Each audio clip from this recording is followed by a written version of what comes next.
Hi guys, welcome back to my channel. तो जो आज का टॉपिक है ना, that is one of the most controversial topics. Is going abroad worth it for studies और for masters? Okay, तो मैं पहले ही बता रही हूँ, I am no study counsellor या कुछ भी। मैं सिर्फ अपने एक्सपीरियंसेस और अपना पॉइंट ऑफ व्यू बता रही हूँ। Okay, so I tell you from the beginning. तो 2021 में I was planning to go abroad. मेरी 12th ख़त्म हुई थी, तो आई थॉट लेट्स, मुझे जाना ही था एक्चुअली, मुझे बचपन से ही जाना था। So what happened is COVID COVID happened. तो मेरा US, I was planning to go to US to study business administration. तो ऐसा कुछ नहीं है मैं इतनी पढ़ाकू हूँ, मैं नहीं हूँ, लेकिन मुझे उस टाइम जो कॉलेज अच्छा लग रहा था, वहाँ पे बिजनेस एडमिनिस्ट्रेशन का course was good for me. और उन्होंने कहा था कि आपका ठीक है, जो भी है रिजल्ट ठीक है, सब कुछ ठीक है, तो आप ये कर लो। मैंने कहा ओके ओके, आप बोलते हो तो मैं कर लेती हूँ। हालांकि मुझे इंटरेस्ट नहीं था, इतनी पढ़ाई मुझसे नहीं होती है, तो मैंने ऑप्ट किया था। एंड मेरे पास ना वो ना एक आपको ऑर्डर, मतलब लेटर ऑफ वो भेजते हैं कि आपका एडमिशन हो गया। बेसिकली मेरे पास वो आ गया था यूएस का। तो यूएस में उस टाइम ये रूल था कि आपको ना अपने अकाउंट में कुछ सर्टेन अमाउंट ऑफ मनी दिखाना होता है। तो ये सब कुछ मैंने कर लिया था, सब कुछ हो गया था। And then COVID happened. तो हुआ क्या था, they were asking for fees, कि आप फीस भरवा दो, ऑनलाइन सेशंस ले लो। बट मैं 17-18 लाख रुपए ऑनलाइन सेशंस के लिए भरना नहीं प्रेफर करी थी। तो मैंने प्लान ही कैंसिल कर दिया कि अभी रुकते हैं, कोविड को जाने देते हैं। सेकंड, ये मैं आपको सारा ब्रीफ दे रही हूँ कि हाउ आई नो कि क्या करना चाहिए, क्या नहीं करना चाहिए। सेकंड हुआ क्या, उसके बाद कोविड की सेकंड वेव आई। उससे पहले मैंने सोचा चलो जगह चेंज कर लेते हैं, क्योंकि यूएस में रूल्स बहुत ही स्ट्रिक्ट हो गए थे। कनाडा अप्लाई किया। अब कनाडा में एक बहुत ही अच्छा कॉलेज है जिसकी फीस भी बहुत अच्छी है, दरहम कॉलेज। वहाँ पे course was marketing and communication and advertising. मुझे बड़ा पसंद है ये कोर्स। मुझे मतलब मेरे को था कि हाँ ऐसा कुछ ही करना है क्रिएटिव साइड पे, मेरे से इतना नहीं पढ़ा जाता। तो इसमें मेरा एडमिशन हो गया था, इस कोर्स में भी। उसके बाद द थिंग वॉज, मेरा लक इतना अच्छा था उस टाइम पे कोर्सेज के मामले में, नॉट इन गोइंग वाले मामले में, कोर्सेज के मामले में, कि एडवर्टाइजिंग और ये वाला कोर्स ना ऐसा कोर्स है जो वहाँ पे बहुत इन है, क्योंकि वो ना इनसाइट, मतलब इन द कैंपस आपको बहुत सारे प्रैक्टिकल्स देते हैं। फॉर एग्जाम्पल रेडियो जॉकी वाला, उनके कॉलेज में ही कैंपस है। एडवर्टाइजिंग के कैंपेन्स होते रहते हैं, मतलब वो होता है ना जो बिल्कुल स्टूडेंट ऑफ द ईयर वाली लाइफ, वो ये आपको मतलब वहाँ अंदर जीते हैं ये वाली। तो जब मैंने अप्लाई किया था ना, तो उन्होंने मुझे बोला था कि इस कोर्स में तो जगह बची ही नहीं है, भर गई है, क्योंकि ये सबसे जल्दी भरता है उस कॉलेज में। दरहम कॉलेज था वो, और मुझे यही चाहिए था। लेकिन तो मैंने उनको बोला था चलो अभी आप जिसमें भी आ रहा है आप कर दो, क्योंकि आई थिंक कनाडा में ना शिफ्ट कर सकते हैं बाद में, तो शिफ्ट कर लेंगे। तो अब हुआ क्या था कि मैंने ना 2 बार आइल्स दिया, और मैंने सैट का पेपर, ऐसे की एक पेपर होता है जो कि यूएस में रिक्वायर्ड होता है। तो यूएस में मैंने पेपर दिया, मैं सॉरी यूएस में पेपर नहीं दिया, यूएस के लिए पेपर दिया। 1600 नंबर का पेपर होता है यूएसए के लिए, उसमें मैथ्स और इंग्लिश आती है, ठीक है। और उसमें आपको ना 1200 कुछ पॉइंट चाहिए होते हैं, और अगर आपको बहुत ही अच्छे कॉलेज में जाना है। भाई इंग्लिश तो ठीक ही, मैथ्स का तो मेरा बेड़ा गर्क था। मेरे मतलब 1000 कुछ नंबर आए, ठीक है। और जो मुझे कॉलेज चाहिए था ना, उससे आई थिंक 70 नंबर कम थे, लेकिन जो मुझे मिला था वो भी ठीक था। कनाडा के लिए क्या हुआ कि मुझे उन्होंने बोला आइल्स दोबारा दो, क्योंकि उसमें ना बैंड्स होते हैं। तो उस टाइम क्या होता था, सब में आपको 6.5 बैंड्स चाहिए होते थे, और मेरे सब में थे भाई, मेरे सिर्फ एक में 6 बैंड थे। तो इसलिए मुझे दोबारा पेपर देना पड़ा। मैं दोबारा पेपर दिया, सब कुछ क्लियर हो गया, एवरीथिंग वाज सॉर्टेड। मैं जाने का हो गया था। कोविड की सेकेंड वेव आ गई। 2 बार ऐसा हुआ मेरे साथ, सेकेंड वेव आ गई, और फिर सेम चीज़ हुई कि ऑनलाइन फीस करवा दो और आप ऑनलाइन क्लासेस ले लो। 15 लाख रुपए ऑनलाइन के लिए भाई नहीं देने थे मुझे। तो अब मैंने प्लान बी सोच रखा था कि भाई कोई कोर्स कर लेंगे यहाँ पे बैठ के। अब ओके, तो ये तो कहानी हो गई। अब जाना चाहिए नहीं जाना चाहिए क्वेश्चन आता है। सो गाइज, मैंने ना काउंसलर्स में बहुत ज़्यादा पैसे वेस्ट करे हैं, ठीक है। मैं जिस फर्स्ट यूएस वाले काउंसलर पे गई थी ना, उसने मुझसे 1 लाख रुपए कुछ लिए थे फॉर्म्स वगैरह भरने के। मतलब जनरली क्या होता है कि जब आप बहुत ही ज़्यादा रेप्यूटेटेड काउंसलर पे चले जाते हो ना, वो डेफिनेटली वो वीज़ा में तो हेल्प कर ही देते हैं, क्योंकि भाई उनको पता होता है। लेकिन अब जैसे मैं नहीं जा पाई, तो वो 1-2 लाख रुपए ना वेस्ट थे। क्योंकि होता क्या है कि जो ये काउंसलर्स होते हैं ना, इनका टाई अप ना कॉलेजेस के साथ भी होता है। तो एडमिशन तो आपका हो ही जाता है मोस्ट ऑफ द टाइम हो जाता है। हाँ, अगर कई ऐसी यूनिवर्सिटीज़ होती है जैसे DU है जो मार्क्स के बेसिस पे ही लेती है, वहाँ पे नहीं हो सकता, लेकिन प्राइवेट यूनिवर्सिटीज़ में वो आपको करवा ही देते क्योंकि भाई उनकी कमीशंस होती हैं, ठीक है। तो मैंने ना उतना पैसा लगाया उस पर, तो आप ये लगा लो 14,000 का आइल्स का पेपर था और कुछ 28,000, मैं पहले बता दूँ मेरे 3-4 साल पहले की बात है, तो आई एम नॉट श्योर, 28,000 का SAT का पेपर था उस टाइम पे, 3-4 साल पहले की बात है। तो जाने से प्रायर, मतलब प्रायर मैंने, अभी मेरे को पता भी नहीं है कि मेरा एडमिशन हो गया नहीं, मैंने 2-3 लाख रुपए लगा दिए थे कोर्स, मतलब उसके बाद अब जैसे अभी आइल्स का पेपर देते हो, अब भाई मैं इतनी इंटेलिजेंट तो हूँ नहीं कि मैं खुद पढ़ के पेपर दे पाऊँ, तो मैंने उसके लिए भी क्लासेस रखी थी, वो भी बहुत महंगी है। मतलब मैंने पता नहीं क्यों नेम्ड वाली चूज़ करी थी उस टाइम पे, क्योंकि मेरे पेरेंट्स को भी इतनी नॉलेज नहीं थी, तो हमें एक होता है ना, कोई जब आपको सजेस्ट करता था आप सोचते ठीक है भाई हमारा काम बनना चाहिए, हम यहाँ कर लेते हैं, मतलब दे दी फिर, ठीक है। उसके बाद 3-4 लाख रुपए मैंने लगा दिए थे, उसके बाद भी मैं नहीं गई, मतलब इतना स्टूपिड फील हुआ ना मुझे। पर ठीक है, मतलब आई फील, अब अगर आप मुझसे अब का पर्सपेक्टिव पूछोगे ना, तो आई फील अच्छा हुआ मैं नहीं गई। I tell you why. तो जो जा रहे हैं, नो ऑफेंस, अच्छी जगह है, बहुत अच्छा एक्सपीरियंस है, सब कुछ अच्छा है, पर अगर मैं अब देखूँ ना तो आई फील कि वहाँ पे क्या हो रहा है कि यार ऑब्वियसली पहले क्या होता था, 100 लोगों में से एक जना जाता था, अब 100 लोगों में से ना 95 लोग जा रहे हैं।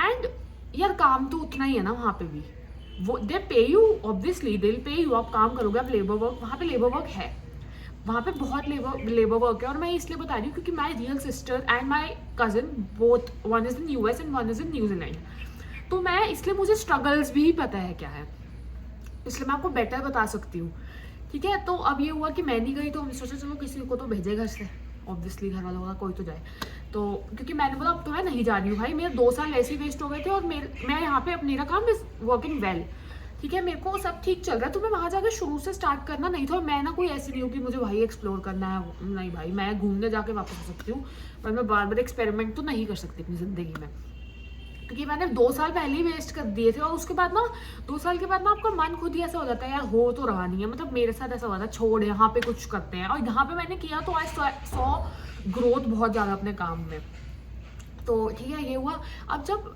मेरा जब हो गया ना, तो उस टाइम पे तो फिर बंद हो गया था। अब जब मैंने अपनी बहनों, माई बोथ सिस्टर्स को भेजने की बारी आई, तो ना न्यूजीलैंड और US दो बहुत ही डिफरेंट जगह हैं, ठीक है, यहाँ के रूल्स भी बहुत ज़्यादा डिफरेंट है।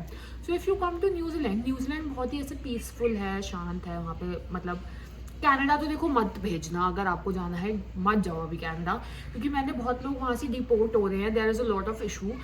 सी unless you have a very good financial background, कि अगर आप वहाँ काम नहीं भी कर रहे हो तो आपका चल रहा है, और ये मैं सिर्फ कनाडा की नहीं बोल रही, मैं हर जगह की बात कर रही हूँ, कि अगर आप you have a very good financial background, कि भाई मेरा वहाँ नहीं चला तो मैं वापस आ सकती हूँ, भाई एक्सपीरियंस करना कर लो भाई, 10 जगह है कहीं भी चल जाओ वापस आ जाओ, ठीक है। लेकिन इफ़ आपके हार्ड अर्न, मतलब सी हार्ड अर्न मनी सबके होते हैं, ऐसा कुछ नहीं है, मतलब लेकिन इफ़ यू आर डूइंग कि भाई मेरे पास इतनी इनकम है और मैंने अपनी सारी इनकम भी वहाँ डाल दी है, तो उसके बाद ना आपके पास वापस आने का ऑप्शन नहीं बनता है, ठीक है। अब जैसे मेरी दोनों सिस्टर्स गई हुई हैं, तो मुझे ना पता है कि वहाँ पे जो लाइफ है ना, इट्स नॉट वेरी ईजी, क्योंकि क्या होता है रिलेटिव्स वगैरह बहुत सारे मेरे गए थे, तो उनके भाई कोई भी ना आपको एग्जैक्टली सच नहीं बताता है, क्योंकि कोई नहीं बताएगा कि भाई मेरा बच्चा स्ट्रगल कर रहा है, एवरीबडी इज लाइक बहुत अच्छा कर रहा है, बहुत अच्छा कर रहा है, बहुत अच्छा कर रहा है, कोई भी आपको एक्चुअल स्ट्रगल नहीं बताएगा, वो आपका कितना भी अच्छा रिलेटिव हो। और ये मैंने देखा है, सब आधी बात बताते हैं कि हाँ शुरू में स्ट्रगल था, अब ओके है, 2 महीने भाई नहीं है ऐसा, बहुत ज़्यादा स्ट्रगल है, बहुत ज़्यादा स्ट्रगल है, क्योंकि पहली बात तो आपको सारे फाइनेंस, मतलब आपकी फीस आपके घर वाले भरते हैं, लेकिन आप काम करते हो, ठीक है, कहना बहुत आसान है, लेकिन जब आप पूरा लाइफ अपने घर पे रहे हो ना, वहाँ पे काम करना इज़ वेरी डिफिकल्ट।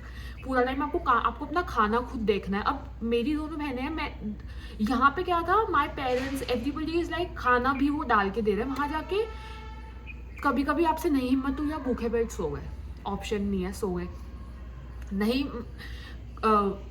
काम ज़्यादा हो गया तो आप थक के तो सो गए, ठीक है। तो ये चीज़ वहाँ पे है एक्चुअली, एंड लेबर वर्क है, ठीक है। सो माई सिस्टर जो, okay sir I tell you New Zealand का पहले, so to my sister she is in New Zealand, so she is facing a lot of struggle, क्योंकि न्यूजीलैंड में ना लोग कम है, ठीक है, लोग कम है। और क्या होता है कि इंडिया में ना देयर इज अ लिटिल अपनापन, वहाँ पे नहीं है ये चीज़, एवरीबडी इज अपने अपने में। लाइफ बहुत अमेजिंग होगी, बहुत अच्छी बात है अगर आप जा रहे हो, अगर आप सेटल हो जाते हो, लेकिन don't take it a impulsive decision, and impulsive decision कि आप जा रहे हो और फिर वहाँ जाके आप रिग्रेट कर रहे हो, क्योंकि वहाँ जाके रिग्रेट करना आपके पास वापस आने का ना ऑप्शन नहीं होता, क्योंकि आप बहुत स्पेंड कर जाते हो। आप लगा लो अगर एस्टिमेट फीस भी 20 लाख रुपए है, 3 साल का आपका कोर्स है, 60 लाख तो फीस ही हो गई, और खाना पीना रहना it's very very expensive India के कंपेरेटिवली ऑब्वियसली। मतलब एक meal in New Zealand and US cost around 1500-2000 यहाँ के अकॉर्डिंग, ठीक है। तो अगर आप ये एक्सपेंस बियर कर सकते हो इतना, देन आपको जाना चाहिए, it's a good opportunity to explore obviously, लेकिन इट इज़ टाइम टेकिंग। अगर आप ये सोचो कि मैं पहले ही शुरू के 3 साल में जाके बहुत ही हीरो बन जाएंगे, लाइफ सेट हो जाएगी, पहले 3 साल ना, मतलब मेरी दोनों बहनों को गए हुए अभी ज़्यादा टाइम नहीं हुआ है, 1-2 साल हुए हैं, and they have shifted so many houses. एक जगह कभी कुछ प्रॉब्लम है, कभी कुछ प्रॉब्लम है, कभी कुछ प्रॉब्लम है, कभी लैंडलॉर्ड से इशू है, क्योंकि ना वहाँ पे इशूज़ चलते रहते हैं। ऐसा नहीं है सिर्फ ये फेस कर रहे हैं, जितने भी लोग जाते हैं ना वो सब फेस करते हैं ये इशूज़, एंड कोई एक्चुअली में नहीं बताता है, बट मैंने तो अपने घर पे देखा, दैट्स व्हाई आई नो ये सब इशूज़ वहाँ पे होते ही होते हैं, ठीक है। और सेकंड इशू वहाँ पे ये आता है कि यार जो अब जैसे यूएस है, यूएस में there is a new rule कि भाई जॉब नहीं कर सकते आप काम पढ़ाई के साथ, तो भाई बच्चा सर्वाइव कैसे करेगा इज द क्वेश्चन, क्योंकि आपके घर वाले आपको इतना नहीं भेज सकते, राइट। भेज भी देते हैं तो आप सपोजिटली आपको हफ्ते में 4 दिन कॉलेज जाना है, बाकी दिन आप अकेले हो, आप कितना ही घूम लोगे, तो काम से एटलीस्ट आपका मन तो डाइवर्टेड रहता है, लेकिन वो काम ही नहीं करने देते। अब वेयर एज न्यूजीलैंड में माई सिस्टर की प्रॉब्लम है, उसका काम बहुत ही ज़्यादा है, मतलब वर्किंग आवर्स लिमिटेड है लेकिन काम इतना है, तो शी इज़ लाइक भाई यहाँ पे ना लोग कम है, तो फ्रेंडशिप्स और ये सब नहीं बन रही, और जो इंडिया से गया होता है ना उसको वो खाली हमेशा ही लगता है, आप जितना भी बोल लो कि भाई टाइम के साथ आप सेटल हो जाओगे, आप ये हो जाओगे, आप नहीं हो सकते अनलेस कि आपको 4-10-12 साल हो गए and you have a very very strong will power. अगर आपको बाहर जाना है तो हैव टू मेक श्योर कि आपका माइंड बहुत ही ज़्यादा स्ट्रॉन्ग है, कि आप वापस आने को नहीं हो रहे हो अगर आप थक भी रहे हो तो, क्योंकि ऐसा हो जाता है यार, आप अकेले होते हो तो यू फील कि यार नहीं हो पा रहा है, अब नहीं हो पा रहा है, it's very very time taking. तो अगर आप प्लान कर भी रहे हो बाहर जाने का ना, तो सबसे पहले तो आई सजेस्ट यू कि प्लीज़ प्लीज़ मेक श्योर कि आप पहले साल अगर आप जा रहे हो तो आप हॉस्टल प्रेफर करो, this is what I think, क्योंकि पहले अगर आप वहाँ हॉस्टल में जाते हो ना, यू मेक सम फ्रेंड्स, नई जगह पे नहीं तो बहुत इशूज़ आते हैं, कोई हेल्प करने को नहीं होता, आप किसको कहाँ ढूंढोगे।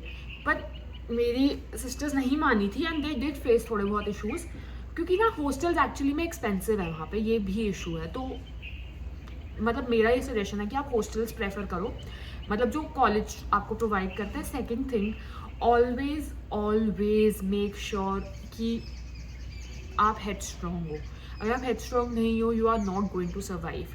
एंड एक चीज़ और, जब भी आप अपना कोर्स देख रहे हो ना, ऑलवेज मेक श्योर वहाँ पे किस चीज़ की डिमांड है, क्योंकि कोई ऐसा कोर्स मत कर लेना कि, एंड सेकंड थिंग, सब एक ये बहुत इंपॉर्टेंट चीज़ है, आप कोर्स ऐसा चूज़ करो जिसकी वहाँ पे डिमांड है, and second thing is do make sure कि बाई चांस आपको वापस आना पड़ जाए तो कोई ऐसा कोर्स मत कर लेना जो यहाँ पे आप कुछ कर ही ना पाओ। देखो, according to me you should always have a plan B. आप बाहर हो या आप इंडिया में हो, आप इंडिया में हो तो वहाँ का प्लान भी सोच के रखो, वहाँ पे हो तो यहाँ का प्लान भी सोच के रखो, क्योंकि इट्स वेरी वेरी अनसर्टेन, अब तो कुछ भी हो जाता है यार। कोविड आ गया था, I didn't have a plan B, I have to create उस टाइम प्लान बी, क्योंकि मेरी गलती ये थी कि मैंने DU के फॉर्म्स तक नहीं भरे थे, क्योंकि मैं इतनी कॉन्फिडेंट थी कि यार मेरा तो एडमिशन हो ही जाएगा, एडमिशन हो भी गया था, बट कोविड आ जाएगा ये तो किसी ने सोचा भी नहीं था। और उस टाइम पे आप मानोगे मेरे स्कूल में सिर्फ 2 बच्चे थे जो जा रहे थे, एक मैं और एक और अब जब मेरी बहन गई है तो उसके स्कूल में 100 बच्चे और खड़े थे जाने के लिए, तो कॉम्पिटिशन का लेवल देखो। तो ये चीज़ please do keep in mind. And और कोई बेसिक पॉइंटर्स इज़, हाँ, तो बेसिक पॉइंटर्स यार, जब भी हम थोड़ी ना जगह अब ऐसी ढूंढो जहाँ पे, मतलब if you are for example Germany में, विदाउट जर्मन आजकल नहीं चलता है, तो अगर आपको जर्मन आती है तो that's a good place to गो।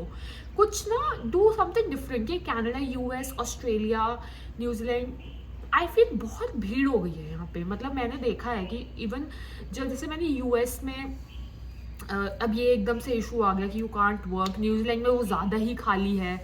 तो जो भी कंट्री में आप जा रहे हो ना, उसकी प्रॉपर रिसर्च करो एंड प्लीज़ किसी के कहने पे मत आओ, क्योंकि हर बंदा ना आपको आधी इन्फॉर्मेशन देता है. ठीक है, यूट्यूब देखो, हर चीज़ देखो, रिसर्च अबाउट इट, तभी जाओ. एंड अगर आप काउंसलर पे जाने से पहले ना, जैसे मेरी गलती थी कि मैंने पहले काउंसलर को इतने पैसे दे दिए थे उन कामों के लिए जो मैं खुद कर सकती थी. पर काउंसलर पे जाने से पहले ना खुद ढूंढ लोगे ना, आधा काम वैसे ही आसान हो जाएगा. And visa issues, make sure your visa issues are sorted. And जो भी काउंसलर लेते हो यार, please make sure it's trusted. क्योंकि अभी मेरी सिस्टर के साथ ऐसा हुआ था, हमने एक काउंसलर लिया था, जैसे ही उनको अपनी कमीशंस मिल गई उन्होंने बात करनी बंद कर दी. मतलब they stopped reciprocating to our queries also. तो अब we are finding somebody else जो हमारी हेल्प कर सके, क्योंकि ऑब्वियसली वहाँ पे कई चीज़ें क्या होती है कि हमें कोई ना कोई चाहिए ही होता है जो हमें डायरेक्ट कनेक्ट कर सके. आप खुद कनेक्ट करते हो तो वो इतना ईजिली आपको नहीं रिप्लाई करते हैं. और मैं तो यही सजेस्ट करूँगी, कभी भी अगर जाना हो ना, तो अगर आपके लिंक में कोई है तो instead of talking to their parents उस बच्चे से बात करो. वो बच्चा आपको बेटर सलाह देगा. बिकॉज पेरेंट्स ऑब्वियसली वो अपने बच्चे के बारे में क्यों ही किसी को वो बोलेंगे, बट वो बच्चा आपको एक्चुअली में सच बता देगा कि अच्छा है या बुरा है. So that's all for today's video. I hope you like it. If you have any questions, please drop them below. Thank you.